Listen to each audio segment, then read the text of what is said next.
Hello, everybody, and welcome to Forever Sports. Massive breaking news in the world of rugby with a new chairman of World Rugby officially confirmed, with Dr. Brett Robertson from Australia being elected to succeed Sir Bill Beaumont, who's just finished his 8-year term and was not up for re-election and will step down as the chair of World Rugby, which means we'll have the new chair of World Rugby for the first time since 2016. And very historically, the first ever chairperson from the Southern Hemisphere. So from that perspective, I think a lot of good news if you're sitting here in the Southern Hemisphere in terms of having that representation. There has obviously been quite a long sort of standing feeling that the Northern Hemisphere is prioritized when it comes to World Rugby. Although ironically, when we go to some of the candidates that Brett Robertson actually beat, one of them, the big thing from Benazzi, Adelatif Benazzi, who was born in Morocco, is French Moroccan. One of the big things he wanted to do was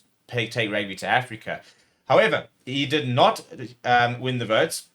Lost by just 2 votes, so a very close election it was. We'll go through the election as well and talk about it. But basically, what happens is there is a secret ballot, and there's independent scrutineers, and the whole works to make sure it is official. And at the World Rugby Council meeting this morning, which was there were 52 members, by the way, there were a couple of votes. First of all, there was a vote between the three chairs.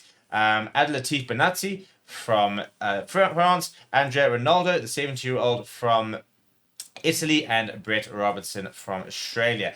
In the first result, Benazzi received 21 votes, Brett Robertson received 22, and Ronaldo received 9, which meant that he was then eliminated, and they carried on with the final 2 nominations. The second round, Benazzi receiving 25 votes and Robertson receiving 27. So just a 2-vote win for the Australian. One of the big things he's actually advocated for, by the way, is the 20-minute red card. Now, what's quite interesting before we talk about what he's had to say is obviously Australia are the centre of rugby in the next few years. Rugby World Cup, Men's Rugby World Cup happening there in 2027. British and Irish Lions Series in 2025. So the next 4 years is going to be very Australian rugby dominated, which is why it's so important that they are quite strong. So Brett Robertson, by the way, played for the Wallabies for 16 caps. He's been part of World Rugby's board since 2016, so he has been involved in a lot of the current situation. They talk about continuity and the likes.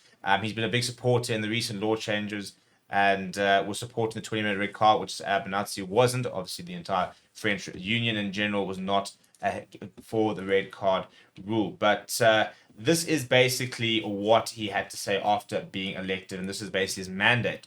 He said that it is an immense privilege and honor to have been elected World Rugby Chair by my council colleagues today. During the course of the process, I have had many conversations with my colleagues around the world, and I'm heartened by our shared ambition to continue to build on the strength of our game. He said, throughout this election process, I made it clear that my commitment, if elected, will be to work closely with member unions and the World Rugby executive team to deliver the following: financial sustainability across all member unions and amid a rising cost base and wage inflation. Prudent execution of the next phase of World Rugby's growth agenda. Competitions that drive audience engagement and commercial outcomes.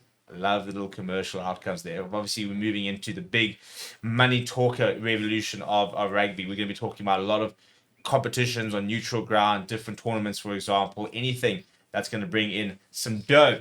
Fan and player growth through investment in player safety, law reform, and innovation, and a disciplined and fit for purpose governing body. He says, today I reiterate my commitment as chair to do so, to harness the abundant passion in our game, and to lead for all by creating the right culture to deliver commercial outcomes for a contemporary global sport, with the commitment to set a course and see it through.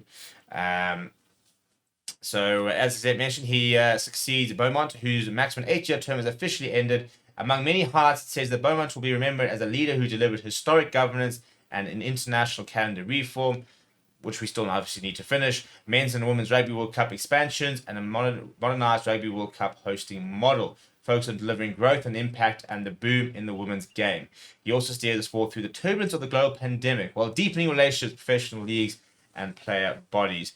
I don't think a lot of the member unions are going to miss Beaumont, and South Africa in particular have always kind of felt outsiders. In fact, there was even an article where Ruben Oberholzer apparently addressed World Rugby and said, we feel quite victimized at the moment. And recently, for example, Bill Beaumont came out and spoke about the number of replacements and kind of jumped on the bandwagon, which is very frustrating when you're trying to, tell people how, the 6-2 bomb squad, for example, the fact and the fiction, and it becomes very lazy when people then just say, oh, the number of replacements need to be changed because look at how it's being abused.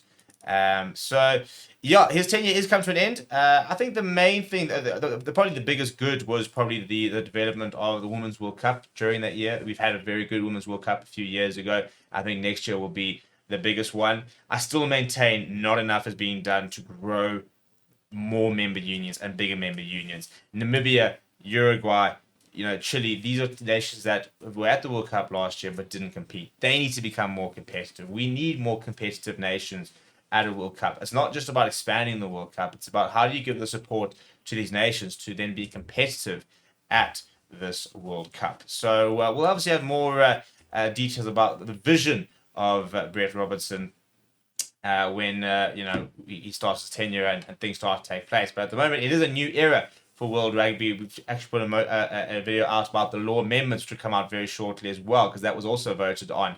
So big movements in World Rugby at the moment. Let me know what your thoughts are down in the comments below. Smash the like on the video, subscribe to the channel as well. Thank you very much for watching. My name is Steve.